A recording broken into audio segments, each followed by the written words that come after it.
실제로 경매 투자하시는 분들, 경매 입찰자들, 이런 분들 강제 경매, 임의 경매 구분하는 거 별로 몰라도 됩니다. 다만 이제 경매 취소 절차는 좀 다르죠. 그때는 조금 알아둘 필요가 있지만 그 외에는 일반 투자자들, 입찰자들 입장에서는 강제 임의 경매 굳이 몰라도 입찰하는 데는 아무런 문제가 없어요. 그런데 여기 이제 개념 정도는 우리가 한번 알아보도록 하겠습니다. 참고로 경매를 구분하면 예, 강제 경매라는 게 있어요. 강제 경매가 있고요.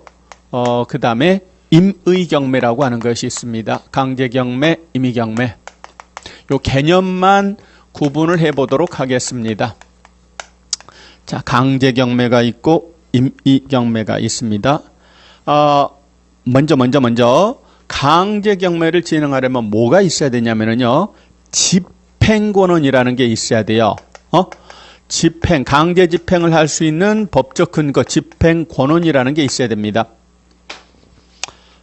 그런데 집행권원이 없어도 되는 경매가 있어요. 집행권원이 없어도 되는 경매를 통칭해서 임의경매라고 부릅니다. 다시 한번 민사집행법에 보면은 경매 종류가 참 많아요.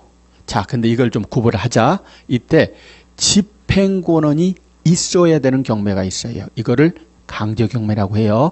집행권원 없어도 되는 나머지 것들은 전부 다 통상 임의경매라고 불러요. 그런데 집행권이 없어도 되는 임의경매는 여러 가지가 있어요. 담보권 실행을 위한 경매도 있고요. 또 유치권에 대한 경매도 있고요. 또는 공유물 분할을 위한 경매도 있고요. 상법상 자조매각에 대한 경매도 있고요. 여러 가지 경매가 있어요. 그런데 그 중에서 다들 형식적 경매고 실질적 의미의 경매는 담보권 실행을 위한 경매가 대표입니다. 그래서 보통은 별말 없으면 임의경매를 뭐라고 이해하시면 되냐면 담보권 실행을 위한 경매다, 이렇게 이해하시면 돼요. 다시요. 집행권원이 없어도 되는 경매를 임의경매라고 한다. 종류는 여러 가지가 있다. 그 중에 가장 대표가 바로 뭐예요?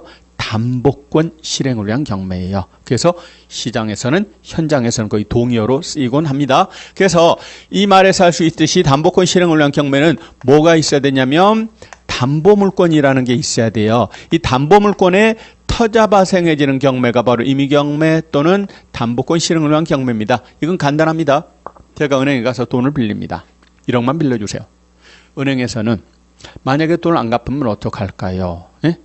안 갚으면 어떡하실 거예요? 불안하잖아요. 우리는 뭔가 담보를 제공하세요. 그래서 제가 아파트를 담보로 제공하면서 만약에 내가 약속한 날짜까지 돈을 안 갚으면 이 아파트를 경매로 넘겨서 팔아서 그 매각대금으로부터 우선 변제를 받으세요 라고 이 말을 하고 좋아요, 그렇게 합니다 라고 해서 제 아파트에 저당권이 설정됩니다. 저당권이라는 것 자체가 언제까지 돈을 갚기로 하고 안 갚으면 경매로 집어넣어서 팔리면 우선 변제 받아도 좋다, 예스 하고 합의하고 약속하고 이걸 등기하는 거예요. 그렇습니다. 자, 따라서 저당이나 근저당이나 담보가등기나 전세권과 같은 담보물권적 성격을 가지고 있어요. 그런 권리를 가지고 있다면 문제가 없어요. 돈 안 갚으면은요 바로 경매를 청구해버리면 됩니다. 그래서 담보물권이 가지고 있는 경매 청구권에 터자 발생해지는 경매입니다. 자, 따라서 지금 제 아파트를 담보로 제공했다니까요. 돈을 안 갚으면 그 아파트가 경매로 넘어가는 거예요. 예? 그 아파트, 저당권이 설정된 그 아파트를 경매로 집어넣는 거니까 특정 재산에 대한 집행이다, 이렇게 말합니다. 자, 그리고 저당권이 설정된 그 아파트는 돈을 안 갚으면 경매로 넘어갈 게 예견됐습니다. 그래서 예견된 경매다, 뭐 이렇게 말합니다. 예? 특정 재산에 대한 집행이다. 그 재산을 처리하는 거니까 물적 책임을 묻는다, 이렇게 말하고 예견된 경매다, 이렇게 말합니다. 자, 그런데 담보물권이 없어요. 없는 채권자가 선택하는 경매는 강제경매입니다. 강제경매 가려면 뭐가 있어야 되냐면 집행권원이라는 게 있어야 돼요. 네? 집행권원이라는 게 있어야 됩니다. 집행권원은 한마디로 내가 나한테 돈 받을 권리가 있다. 그리고 그 돈을 받기 위해서 당신의 재산에 대해서 강제 집행을 해도 좋다는 것을 인정한 공정의 정서라고 합니다. 제가 친구한테 돈을 빌려줬어요. 그리고 차용증 1억 원을 받았습니다. 저는요, 친구, 의리야, 의리. 나는 널 믿는다. 차용증 말고는 다른 건 안전장치를 전혀 확보하지 않았어요. 야, 친구끼리 무슨 저당권이냐. 그런 거 치워라. 나는 너를 믿는다. 차용증만 하나 딸랑 받아놨다 그 말입니다. 그런데 친구가 배신을 했네요. 돈을 안 갚습니다. 자, 그럼 제가 차용증을 들고 바로 법원에 가서 경매를 신청하면 법원에서 경매를 진행하지 않습니다. 이거는 일방의 주장일 뿐이에요. 그렇죠? 일방의 주장만 믿고 채무자 재산을 강제로 경매로 진행할 수는 없다 그 말입니다. 네 말이 맞다는 걸 확인받아 오너라. 그렇다면 우리가 경매를 진행해 줄게.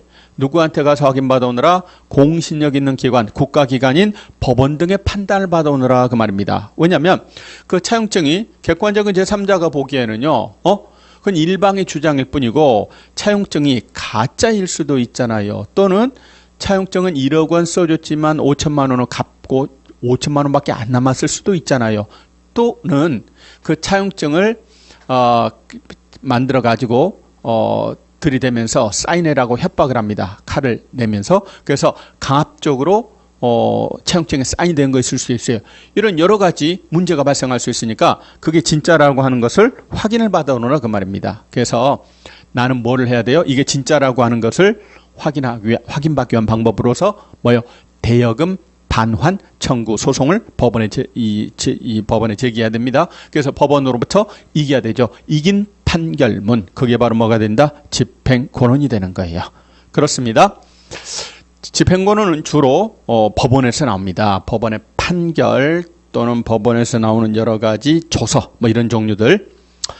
자, 지금 집행권을 제가 확보했어요. 그래서 채무자 재산을 압류하고 경매로 집어넣습니다. 채무자의 다른 재산에 대해서 여러 가지 재산 중에 일반 재산 아무거나 경매를 집어넣을 수 있습니다. 여기는 일반 재산에 대한 집행이고 얘는 예견되지 아니한 경매다 이렇게 말하고요. 인적 책임을 묻는다 이렇게 말합니다. 복잡하시죠? 그럼 다 잊어버리시고 딱 2가지 단어만 기억하시면 돼요. 강제 경매 가려면 뭐가 있어야 된다? 집행권원에 있어야 돼요. 임의경매 또는 담보권 실행을 위한 경매 가려면 뭐가 있어야 된다? 담보물권이 가지고 있는 경매 청구권의 타자가 생겨진다. 요렇게만 기억하시면 됩니다. 자, 2가지 개념을 구분하시고 그러면 이어서 권리분석이라고 하는 것이 있죠. 네, 44쪽 2번 권리분석이 있습니다. 지금 어떤 토지, 건물, 아파트, 상가가 경매로 넘어왔어요. 경매라는 과정을 통해서 소유자가 다른 사람으로 바뀝니다.